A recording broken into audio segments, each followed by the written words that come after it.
The Las Vegas Raiders just pulled off something nobody saw coming. A complete shift that feels like the franchise finally woke up and decided enough is enough. This offseason is not the usual noise, not another quick patch job. It is quiet, calculated, and loaded with moves that could turn them into a real threat in the AFC West for years. Something big is building, and it starts with two names that could change everything. Clint Kubiak is stepping in as the new voice on offense, bringing a system that turns good players into problems for defenses.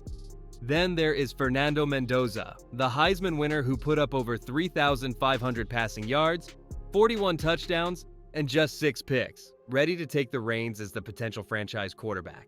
Pair that with young weapons like Brock Bowers, Michael Mayer, and Trey Tucker waiting to explode, and a defense still led by Max Crosby, and you start to see the picture. This is not random. This is connected. But here's what makes it different this time. The Raiders are not just hoping to keep up with Patrick Mahomes, Justin Herbert, and Bo Nix. They are building to fight them twice a year and actually win. To understand why this plan could finally break the old cycle, we have to look at the one thing that has always held them back in that brutal division. Stick with me because the real pressure point is coming up next. But before we get into that, hit that like and subscribe button for more Raiders and all the NFL content.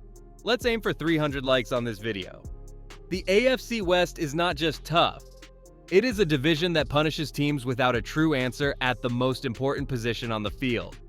Every single year, you have to go through Patrick Mahomes and everything he can do to flip a game in one play.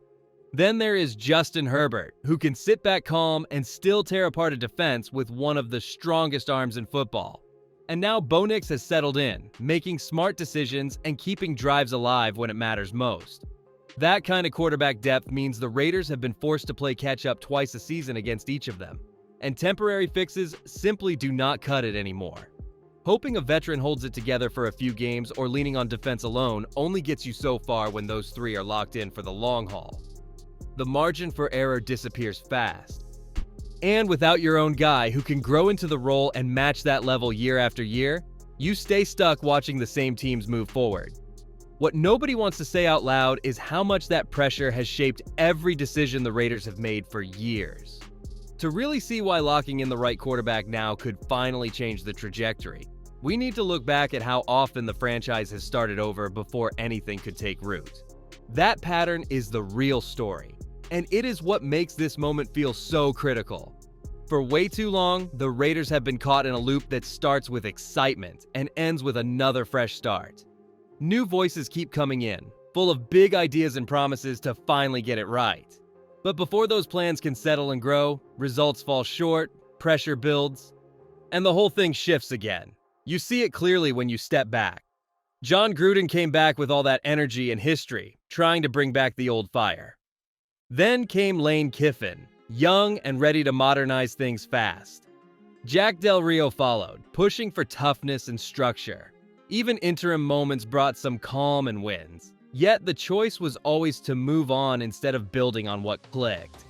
That constant change added up to 14 different head coaches in just over 2 decades, and it left the team searching for rhythm that never quite stayed.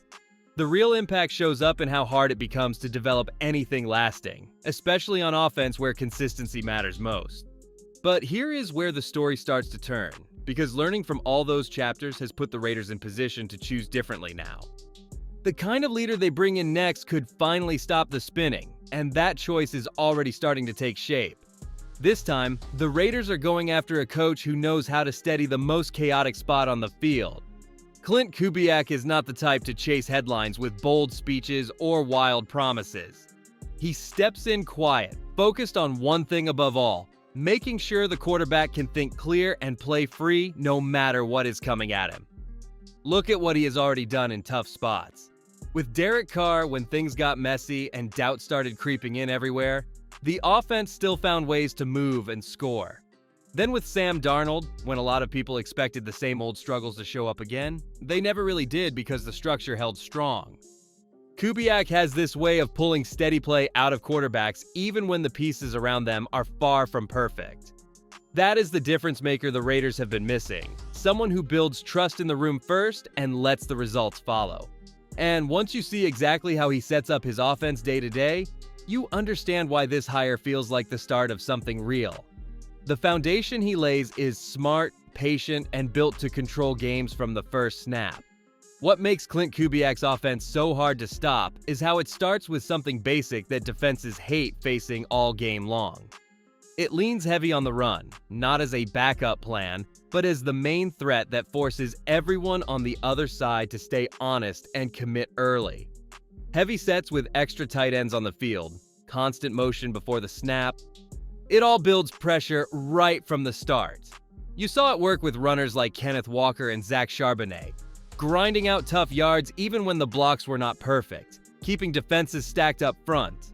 That commitment opened lanes for receivers like Jackson Smith-Njigba shifting around to pull coverage out of position, or Cooper Kupp finding quiet spots for easy completions. Even Rashid Shaheed got chances to stretch things because the run kept safeties from cheating too far back. The power comes from sticking with it drive after drive, wearing teams down until their body language changes and mistakes start showing up. But once that base forces adjustments, that is when the real fun begins for this scheme. The counters and small tweaks waiting behind it turn good games into dominant ones, and they are coming next. Once defenses start loading up to stop the run and settle into a rhythm, that is exactly when Clint Kubiak flips the script without making it obvious. He brings back the same looks that just worked a few plays ago, but with a small change that catches everyone off guard. A shift in formation, a different route combo, something subtle that turns hesitation into a big gain. Watch how it played out before. Jackson Smith-Njigba would pull coverage into crowded areas one drive, forcing defenders to overcommit. Then the next time that same concept came back, space opened up somewhere else entirely. Cooper Kupp sitting in the middle became the safe answer early, only to draw eyes away later when Rashid Shaheed took off deep because the safety bit on the fake. It is never forced. Just smart timing that makes the defense chase shadows they created themselves. This is the part that separates solid offenses from the ones that take over games, stacking doubt until the other side plays scared and reactive.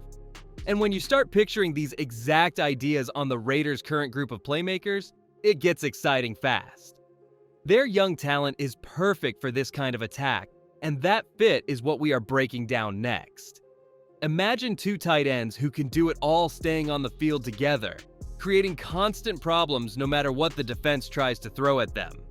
Brock Bowers brings that rare mix of speed in the open field and strength when the ball is in his hands, turning simple routes into tough tackles. Throw in Michael Mayer right beside him, all blocking like a wall one play and slipping out for catches the next, and suddenly heavy personnel does not mean slow or predictable anymore. Then look at the backfield where Ashton Jeanty could step in and finally get the volume and setup he needs to run angry every single carry. He fought through contact last year even when things broke down early, but in this system with better structure up front, one small crease turns into big chunks. Add Trey Tucker flashing on the outside, needing just one clean release to take the top off. And the play action starts hitting different because defenses cannot sit back comfortable anymore. The whole thing holds together with Colton Miller and Jackson Powers Johnson leading the charge up front, built to push people off the ball and give everything time to develop. Yeah, these pieces have been waiting for a scheme that plays to what they do best. But none of it reaches full potential without the one player who touches the ball every time and sets the tone for the entire era. That decision is the biggest one yet, and it is coming right up.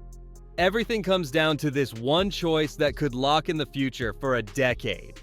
Taking Fernando Mendoza at the top of the draft is not just grabbing a talented arm. It is picking a leader who stays calm under fire, processes fast, and rarely gives the ball away.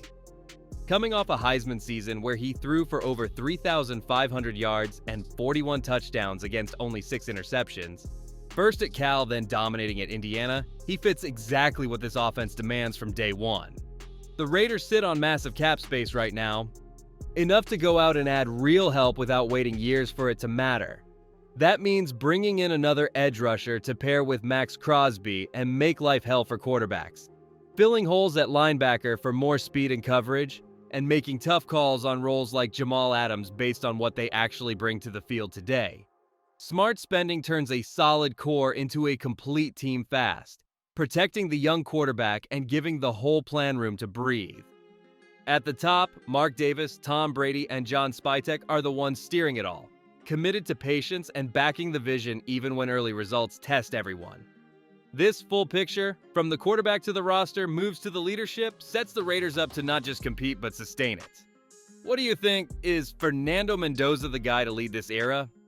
Drop your take in the comments. Hit that like button if you are excited, subscribe for more, and let us push for 100 likes on this one.